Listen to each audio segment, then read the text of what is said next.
Good morning mga brother. Ito na, tapos na yung restore. Yung blade pala na ito ay galing kay JM Dulay. So restore yan mga brother. Parang knife ata ito nung tatay niya eh. So ito yung itsura niya dati. Ito yung i-restore namin mga brother. Malamang sa malamang galing tong Leyte or sa Marsico sigurado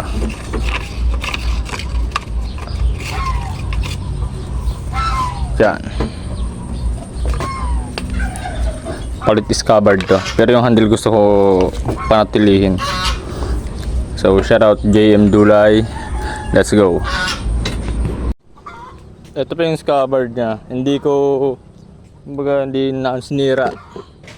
Tapos yun, tinira ni Master Labok yung bagong scabbard niyan. Halos parehas lang mga brother. Ayan. Nai-clip siya dito sa bandang kaliwa. Kami naman, ginawa namin sungay yung clip.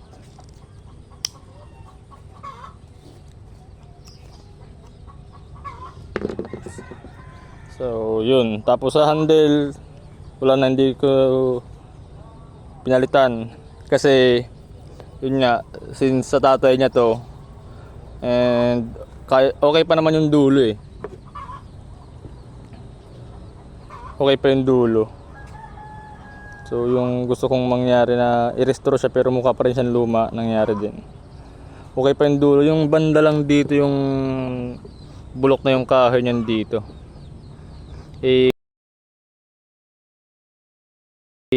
Ayaw kong kumbaga ayaw kong palitan yung handle, kaya sabi ko gawan ko lang ng paraan.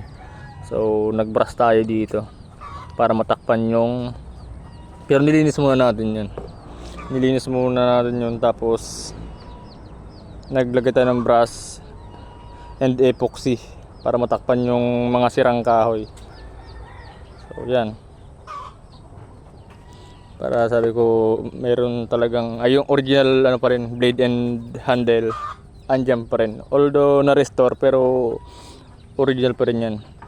From Visayas to yung blade na to, hindi ko lang talaga sigurado kung saan eksakto galing, pero Visayas to mga brother.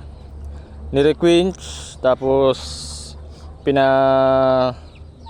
talas ulit. Talas niyan, pag ganyan lang yan, talas niyan. Yung patina, wala tayong magagawa dyan. Talagang parte yan ng itak na may edad na.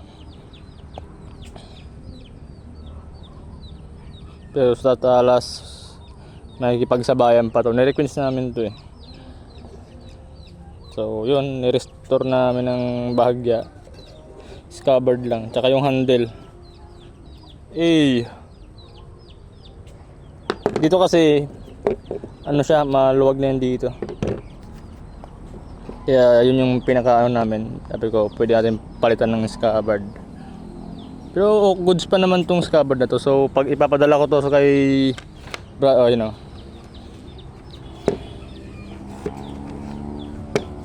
yun yung namin. Kumbaga sabi ko sige, scabbard palitan natin. Tapos yung handle para original pa rin yung handle nya, tsaka blade.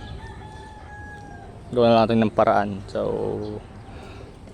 tagumpay.